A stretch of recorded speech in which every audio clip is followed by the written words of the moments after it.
Bonjour, je suis Marianne de Berru, je suis traductrice de l'anglais. Je traduis de la littérature jeunesse, mais pas uniquement. Je traduis aussi des livres de non-fiction, des livres d'histoire, des essais, des biographies, et tout ça environ depuis une dizaine d'années. Il s'agit de La maison qui parcourait le monde. C'est un livre de Sophie Anderson, c'est son premier roman, qui est paru en traduction à l'École des loisirs en septembre 2020. Avec une couverture de Melissa Castrillon et des illustrations d'Elisa Paganelli. Et c'est un livre très original parce que l'auteur, qui a eu une grand-mère russe, a baigné toute son enfance dans les contes traditionnels russes. Et donc elle réécrit dans son premier roman l'histoire de la Baba Yaga, qui est la sorcière traditionnelle des contes russes, à qui elle donne une petite fille. Elles habitent toutes les deux dans leur maison magique qui a des pattes de poulet et qui se déplace, qui parcourt le monde. Et cette petite fille est pressentie pour devenir, après sa grand-mère, la future gardienne de la maison. Simplement, elle n'a pas du tout envie de ce destin. Elle voudrait pouvoir avoir une vie normale, se faire des amis, ne pas toujours être obligée de bouger au rythme des caprices de la maison. Et donc elle va un petit peu se rebeller. Donc c'est à la fois un conte et un roman d'initiation, de passage de l'adolescence vers l'âge adulte. Alors la particularité du travail ici, c'était de découvrir un conte avec toute l'atmosphère caractéristique qu'on connaît, du fantastique, du merveilleux, des formules un peu magiques qui reviennent, des descriptions très belles, très poétiques. Et puis il y a la voix de de cette adolescente, cette narratrice qui a 12 ans, qui est une voix extrêmement moderne. C'est vraiment une jeune fille de nos jours. Et donc la particularité, je pense, du travail de traduction, c'était d'arriver à marier les deux voix, la voix du conte, la tonalité du conte et la voix de la narratrice, comme a réussi à le faire parfaitement l'auteur. Enfin, essayer de faire aussi bien qu'elle pour que le lecteur ou la lectrice française ait la même expérience de lecture, les mêmes découvertes et les mêmes émotions.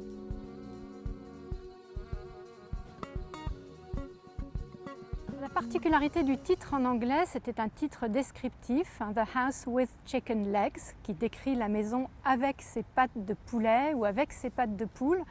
Et à la réflexion avec l'éditrice aussi, on a pas mal réfléchi.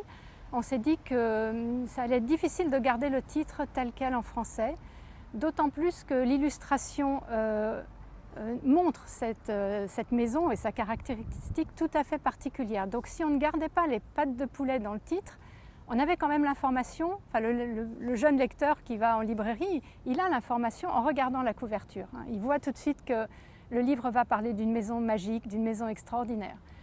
Et du coup, on s'est plus appuyé sur la deuxième caractéristique de cette maison qui parcourt le monde pour bâtir le titre en français. La maison qui parcourait le monde. Il a aussi fallu tenir compte de la mise en page, puisqu'on savait qu'on garderait la couverture de Melissa Castrillon, donc il fallait que le graphiste puisse adapter et n'ait pas un titre trop long ou trop court, puisque pour respecter un peu l'équilibre de la couverture.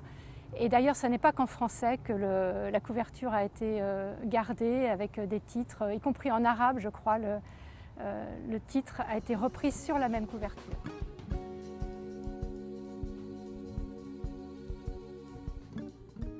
Alors la difficulté principale, je pense, c'est que à transcrire en français, c'est le fait que l'anglais arrive très bien à personnifier, en l'occurrence ici, la maison, qui devient vraiment un personnage à part entière.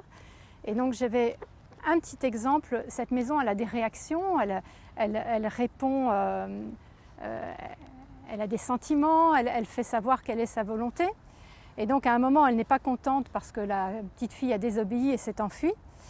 Et quand elle revient donc de son escapade, The house is staring right at me, a deep frown on its two front windows. Et donc en français, il faut réussir à transformer la façade de la maison en un visage, ce qui n'est pas très facile. Finalement, le français a moins de souplesse que l'anglais pour ça. Donc ma tentative, la maison, dressée sur ses pattes, me regarde fixement. Les deux fenêtres de devant affichant une grimace de désapprobation. Et ça revient plusieurs fois dans le livre, de devoir faire à la maison en quelque sorte des mouvements humains, hocher la tête, elle hoche le toit, elle hausse les épaules, donc elle hausse sa balustrade. Donc j'ai établi une sorte de série d'équivalences pour qu'on s'y habitue au fur et à mesure de la lecture. Certaines scènes, je les ai traduites en les imaginant comme des scènes de dessin animé, puisqu'à un moment, la maison joue avec la petite fille, elle joue à cache-cache, elle joue à un jeu qu'elle appelle topsy-turvy, donc elle tourne sur elle-même et le but c'est que les habitants de la maison restent debout sur leurs pieds, donc ils sont sur le plancher, puis sur le mur, puis ils sont debout sur les poutres du toit et la maison continue à tourner et c'est le premier qui tombe qui a perdu. Et ça c'est difficile à traduire en français parce que le mouvement est plus dur à exprimer en français qu'en anglais. C'est un livre d'ailleurs à bien des égards. D'abord parce que c'est un conte et qu'un conte emmène toujours dans des mondes extraordinaires. Cette maison, elle traverse l'univers et elle passe même du monde des vivants au monde des morts, donc on bouge beaucoup. C'est un livre d'ailleurs parce que l'auteur veut vraiment transmettre une culture qui est finalement peut-être pas très connue pour les lecteurs anglophones et aussi pour les lecteurs francophones, cette culture et ce folklore russe. C'est un livre qui comporte un certain nombre de mots étrangers expliqués dans le glossaire. Voilà, c'est un livre qui est vraiment très très dépaysant et que j'ai eu beaucoup de plaisir à traduire.